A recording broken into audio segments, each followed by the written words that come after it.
welcome to today's episode of the Women in AV podcast on AVNation.tv. My name is Erica Carroll, and this is my co-host, Jennifer Goodyear. How are you, Jennifer? I'm great. I'm missing you. Like I said, I want you to come back to Georgia, but... After the summer, I promise I'll be back. Okay, cool. We have a great topic today, and we have three lovely panelists.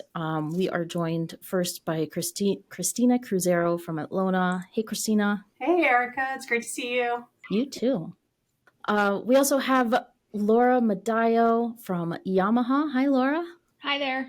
And Britt Yenser from Moravian University. Hey, Britt, how are you? Good. How's everybody? We're doing well. So a little background information real quick. We've actually already been talking for almost an hour because this is such a huge topic.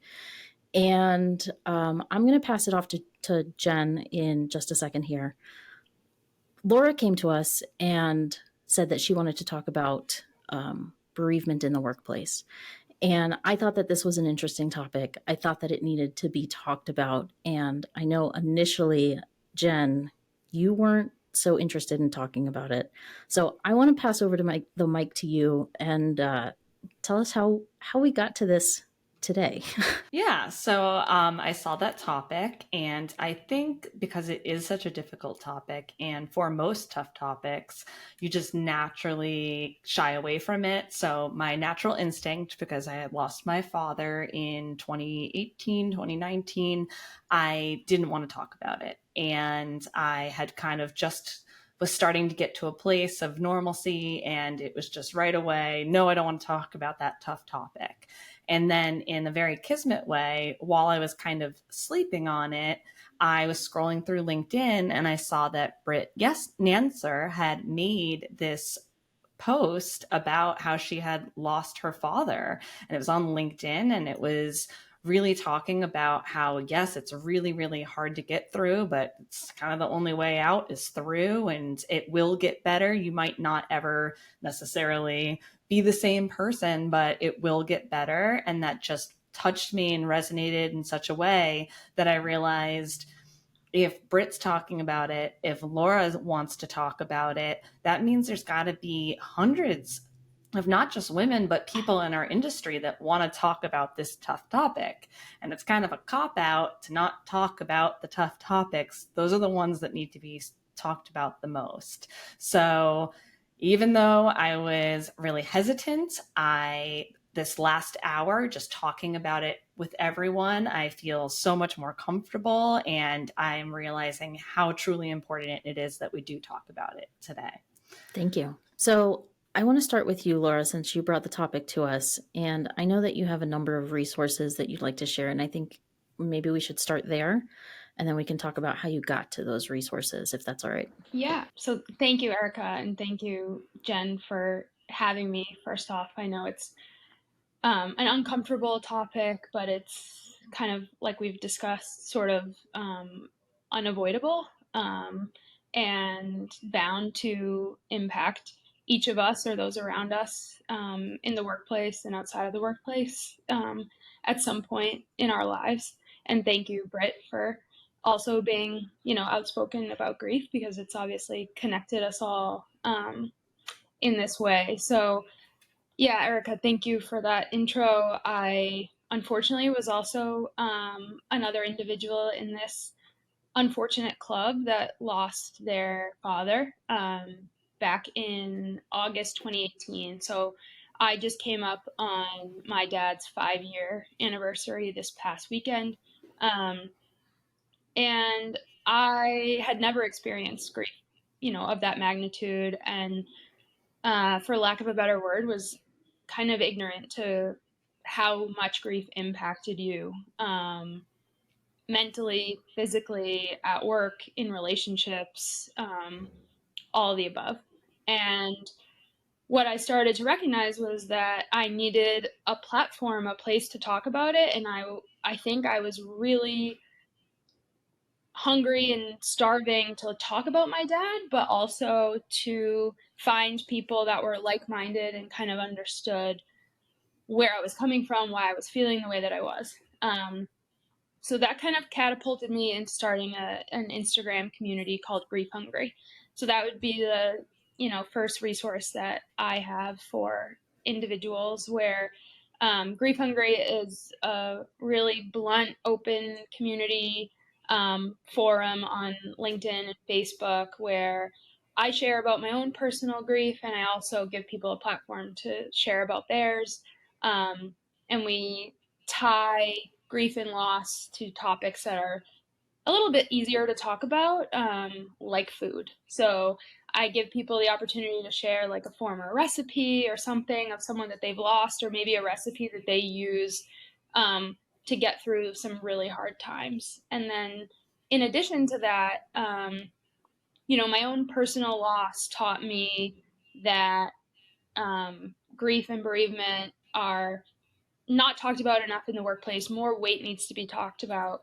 More weight needs to be put behind talking about them in the workplace. And I also had the very rare but lucky experience of being treated especially well during the loss of my dad and after and upon my return to work, which I was at a startup just outside of Boston at the time, a small organization that really didn't even have a structured bereavement leave policy in place. And it was the experience of having an employee like me lose someone to a sudden tragic accident that encouraged them to, offer me 2+ weeks bereavement leave and have all these resources available for when I returned to work. And I started talking to other grievers and recognized, majority of folks are getting 1 to 3 days bereavement leave. They're expected to return and be functioning, motivated adults as if nothing has happened that has totally thrown their life off kilter. So I started a LinkedIn group called Working Through Grief, because I felt that there needed to be a space to talk about these types of things. And that group, in addition to some other posts I made on LinkedIn, it caught on and created some traction in the grief and bereavement world. And an article was written, with my family sort of as the main featured story, and the loss of my dad and how I was treated as an employee, in a Wall Street Journal article called "Does Your Boss Have Your Back When a Loved One Dies?" Yeah, we love the fact that you, first of all, were so brave to talk about that with the Wall Street Journal. That's a very public publication. And we also really appreciate that you already have this resource of Grief Hungry available, because that's something that ties Eric and I's partnership together really strong. Is we care about having solutions and resources and not just talking about things, but sometimes talking about things is the resource. So we really appreciate you talking about it. And that brings me to Britt, who you also went on LinkedIn, which is just known notoriously. You should be your most professional self on there. And why isn't talking about grief and bereavement professional? It's someone is always going through it in the workplace.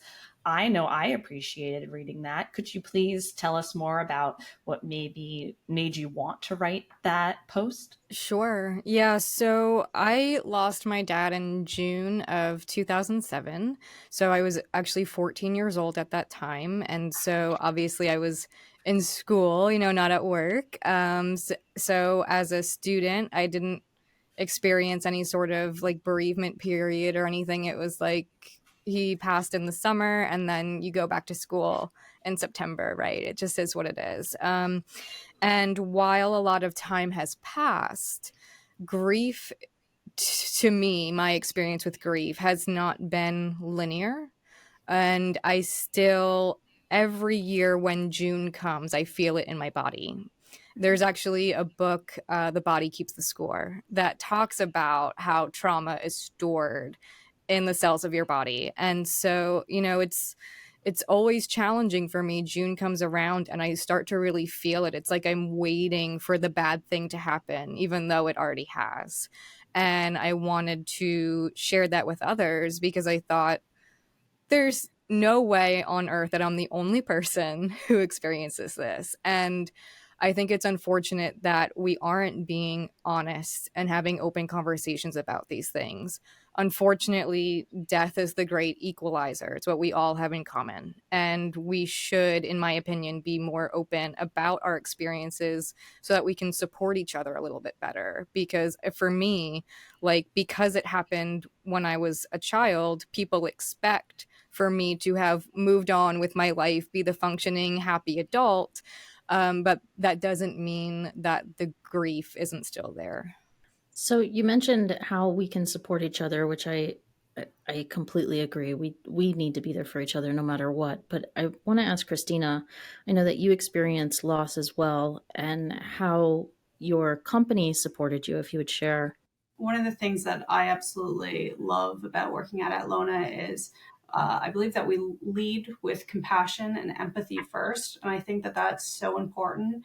And, when you go through something like this, you really see what kind of company you work for. I had if you can call it a positive experience when you're going through something like this. I had a good experience, with my company when I lost my father. They were extremely supportive, sort of said, whatever you need, we're here for. I'm from Canada and, I'm very proud to be Canadian. We have great free health care. We have 18 months of, maternity or paternity leave when you have a baby. But with bereavement, we're still very similar to the US. We haven't really made too many strides in this area. You're only entitled to have 3 days of job protection off. And those 3 days, your company doesn't have to pay you for if they deem that they don't want to. So we're behind in that area, and it's something that at the government level we need to make changes. And I don't think those changes are going to happen unless these conversations are had. And death is something that we all are going to experience at some point. We're all going to deal with grief, unfortunately, and I just like to see it become easier for people. I had the experience a year and a half ago of a very good friend lost her husband when he was in his early 40s very quickly, and she had to take a stress leave in order to have time off to grieve and get her young children through this very rough period as well. And it shouldn't have to come to that level where someone has to take a stress leave, which is just unemployment, so it's a huge cut in your usual pay. And Laura, we were just actually talking about that before, that it's kind of really terrible that you are just at the mercy of your employer and you just lost someone, you're grieving that. That doesn't mean that you also have to lose your job. That's terrible that you might lose both of those things. Can you talk a little bit on how you were able to make some change within your own company and how you've changed as a manager? Yeah, for a lack of a better phrase, like this, the squeaky wheel gets the grease. Obviously, I wouldn't be as outspoken and motivated as I am if I haven't experienced what I did. But I sort of feel this innate sense to sort of protect these future grievers so that, things could be set up better for them in the workplace and upon their return to work. Because what a lot of people don't understand is, the grieving doesn't end after the funeral. And when you return to work, there should be, structure, resources in place to make this employee, successful and want to stay at your organization and continue to provide good work and remain motivated. And, I was able to, get in people's ears a little bit about at my own organization and kind of influence some other colleagues and employees to encourage HR to consider increasing our bereavement leave policies, which we successfully were able to do last year, which I felt, really happy and confident with. Do I think that they could be better? Always they could be better. And like Christina said, I do think grief and bereavement leave should be considered as strongly as paternity and maternity leave. It is a gigantic life change, mentally, physically, psychologically. So my advice is, whether you're at a small organization or a large organization like mine, you do have influence. You can have these conversations. um, with your manager, or if you're uncomfortable to have them, you could speak to HR about what some of the opportunities are. Um, and then to your question about, being a manager myself, is I already had strong, emotional intelligence, but I feel like grief just totally exacerbated my like empathy and humanistic approach to work and to life. I can allow my employees to prioritize their relationships at home and situations that arise at home or with their family or with a pet or whatever it may be, because I just have this attitude now of, you know, life is short. And there are things that come ahead of work, and there is a way to manage work life successfully, um, as long as you provide that transparency and give your team the opportunity to be honest with you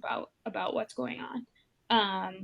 And I think that's what my team would probably say that they love about me as a manager, is that I have these sort of unwritten expectations for them to get their work done and succeed, but at the same time, they can let me know if they have gone through something rather difficult, or I'll be as flexible as I can, even if some policies are very black and white. Yeah, and Britt, you must feel very similar to that because you're prominent in the industry. You just won the AV person from HITMA. So you're a successful, like you said, successful, happy people. They also have this baggage as well. And you shouldn't be expected to get over something just because it happened to you when you were 14 years old. That's a really difficult age. My mom lost her father when she was 9, and she's still like, I know she's still not over it because you don't. And so, do you think that going into a work life, like it not happening while you were already in your career, but starting your career, having that grief, do you think that maybe that made you look for jobs where you knew they were empathetic, or at least have a teammate where you led with empathy? Do you want to talk a little on that? I don't know that I actively sought out empathy. Now that you said that out loud, I wish I had, right? Like me. um no, but I would say that for me as a manager, kind of similar to what Laura was saying, I actively approach others with that empathy and that wiggle room, and just recognizing that, like, sometimes your best is not 100%. So I could be operating at 100% full speed all the way up until June. But when I start to feel that grief in my body, I'm going to dip. And this year, now Infocom's in June. So I actually continued to sort of ride the high through Infocom, but as soon as Infocom was done, I crashed. And I was in a pretty nasty place, honestly, from the end of Infocom till like the end of June, until my body finally released and thought, oh, it's over. Let's keep moving forward. So, while I was going at, I would argue, 110%. Once I reached that crash, my best was maybe 50%. And I'm still doing my best, but like that's all I can give. And I recognize that in myself. I give myself some empathy. That's important, to like take care of yourself and give yourself that grace. And that was a big part of the LinkedIn post, was to reach out to others and let them know, I'm disappearing a little bit for this time. This is why. Yeah. Erica, I want to throw it back to you on that self-care, taking care of yourself, looking out for yourself. Obviously, that's all very, very important. But can you talk about being a partner and needing to support when someone is going through grief? Yeah, so a couple of situations for us when we had first gotten married, my husband and I, who's also in the industry, and we work for the same company. Um, when we had first gotten married, a couple months into it, his father passed away, and it was um, very sudden and unexpected. And it basically just became him and his mom, his sister, and they were all grieving at the same time. And I was the bystander, while everything was happening in that first initial week, just making sure that everybody had what they needed. If you just need to vent, I'm here to listen. If you need to sit and cry, I'm here to sit with you. But I'm also the one that's going to help keep everybody on track when nobody has the time to stop and think about everything that has to happen in that, first initial week or two, keeping that ball rolling. The second part I want to mention, at our own company, we had one of our regional sales managers last year, who was my husband's boss at the time within the region. He ended up passing away after a series of unfortunate events. First, that got him into the hospital, and then at the hospital itself. But then, Joel had to step up and actually be the person who took over the territory, and he's grieving himself. And then he has to field all of these questions. And, the world doesn't stop turning when something happens. And, having to be here to support him as well when that sort of thing happens is imperative. And support doesn't always look the same way either. When Joel's dad passed away, we had an outpouring of love from the industry, from our friends. Our friends are the industry, right? Who am I kidding? I have Jeeping friends, but that's separate. That's like the only small other group of friends we have. But we had people that reached out, and how people can support each other. We had somebody that sent our family a full meal locally, called a restaurant locally and had it delivered. And that was like one of the best ways to support us. It was one less thing that we had to think about or worry about when everything else was sort of, falling apart. So I would like to pass it off to any of you. I don't know if anybody has that experience, but how can you support other people around you? I can definitely say that life doesn't stop, when you're grieving. And, my experience, my sister was 2 months away from having a baby, and obviously that doesn't change. She had to delay her wedding because of COVID.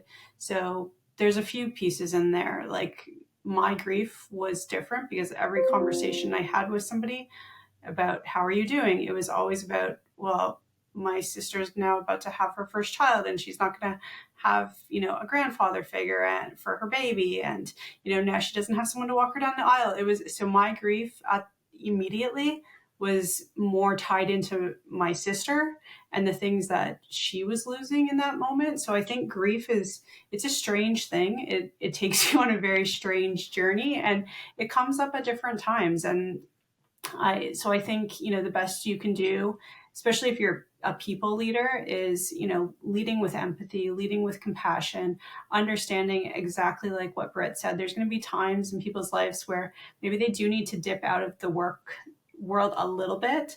And you've just got to be there to, support them through that. And I think it pays tenfold for a company to support anyone going through this, because the way you treat people comes back and benefits your business. If you treat your employees well, they're going to treat your business well.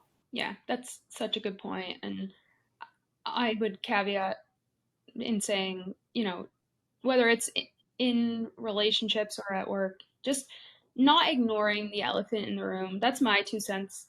I know, Jennifer, you had made comments about being kind of exhausted in having to continue to talk about it. And I definitely experienced that too, just based on the nature of my dad's accident and things like that. But as time has gone on, I feel like my support system, the strongest pillars in that support system, still ask about my dad, still mention him, still bring him up. And even now, as a manager and colleague who's experienced having employees on my team lose someone, or have colleagues or folks in the industry that I've met and become friends with lose someone, I make sure to not have those conversations seem like awkward or taboo. and you obviously have to feed off of how comfortable someone is, of course, but how I have felt since the beginning of my grief is that, like, my grief feels gigantic to me. My dad feels gigantic to me. He was gigantic to me in my life, and I don't want to lose that. So I feel like my support system maybe picked up on that and just like make sure to still, not bring the nature of the loss like that up, but like little instances. So that's what I try to emulate as a friend and as a leader now that I've been through more loss in my like close knit group of friends or community, whatever it is. I just try to be that person now as well. I also think it's a little bit of a knock on myself because before I lost my dad, I don't think I was as good of a support system for other grievers because I just really was unfamiliar and I didn't realize how much it impacts people. Yeah, well, most of us, we don't lose someone till later in life. And Britt, that's what I think makes your situation special is you lost someone young. And while that's obviously a terrible, terrible thing, the people in your lives there, it's like we've said, it's unavoidable. You're going to lose someone at some point. So you being able to know that feeling, and sometimes just having someone around that knows that feeling, the fact that you had that, I'm sure, I hate to use the word it came in handy, but I'm sure that it came in handy for your friends and family that you'd already gone through this. Is that true? Is that how you felt? That is true. Yeah, and it takes a long time to get to that point where you recognize that, right? Because it feels for so long like you're just drowning, but when you come out the other side, you realize you learned how to swim. And yeah, of course, that's ultimately helpful. I would add that what I try to do and what I find most helpful is for other people to just recognize grief. And even if they don't personally understand it, to see this other person is in pain. Even if it doesn't make sense to me, I see that person's pain and let me reach out to them and do what I can reasonably do. I feel like it even extends to other forms of grief, like losing a pet. Like I understand that there are people who don't see a dog, a cat, whatever. To them, that's an animal. But to other people, that was a member of their family, and they might really significantly grieve that loss. So even if you're not understanding it personally, still try to extend some love to that person. Yeah, absolutely. My mama just lost her dog last year, and I had a friend last night say, "Oh, is your mom going to be getting a new dog soon?" Because it was a really cute dog. So of course, everyone wants another cute dog in their life. And I had to say, no, she's really still, it's been a year, but she's still in a deep form of grief for her dog. That was like one of her babies. It was her favorite child. I hate to admit it, but it's tough, and you don't know how each person's going to react. So when not my friend wasn't being insensitive, but there have been people insensitive when you talk about your pet passing away. I just have experience with that in the past. I was managing someone that lost their dog, and their dog to them was their child. And they went through very deep, dark grief over the loss. And they had been through other things in their life and sailed through it. But when their dog died, it was a very serious loss for them. So, this is where grief is again. It hits different people differently, and the grief that you have for animal can sometimes be the exact same or even stronger than what you would have for another human being. So I think as leaders you have to be, again, compassionate of that and understand that maybe if you don't feel that way about your dog or your fish, but you have to understand that someone else might have a very deep relationship with their animal as well. I think that's a good note to end on. Thank you, ladies, so much for joining us today. Laura, where can people find you? They can find me on Instagram at grief hungry. They can search LinkedIn for me personally and reach out, of course, Laura Madaio. Or if you search Working Through Grief on LinkedIn, there is a private group that I police as an admin. So please, it's a safe space for grievers in the workplace. What an excellent resource. Thank you so much for sharing that. Britt, where can people find you? Okay, I'm on LinkedIn as Britt Yenser. I'm also on Twitter as Brave Brit, so BRAVE_BRITT_. Excellent. Christina, how about you? Where can people find you? People can find me on LinkedIn at Christina Cruzeiro. Looking forward to connecting with more AV tweets. Awesome. Jennifer, thank you as always for being such an amazing co-host. Same thing goes right back to you, Erica. You know it. Hope to be back in Georgia soon. We'll say that in person one day. Yeah, I know. I need to convince you to get back here. I need you back. But I would like to end on another note on top of all of that, that although this was a topic that we didn't talk about, now that it's done, I'm so glad we did it. And I do hope that it helps someone out there. And I think that everyone on this call, whoever you feel comfortable with, I'm pretty sure everyone's open if you want to reach out and talk. Absolutely. Thank you. Thank you, ladies, once again. We hope you have an amazing day and a wonderful week. The network for the AV industry. What are you listening to? This is AV. This is AVNation. This is AVNation.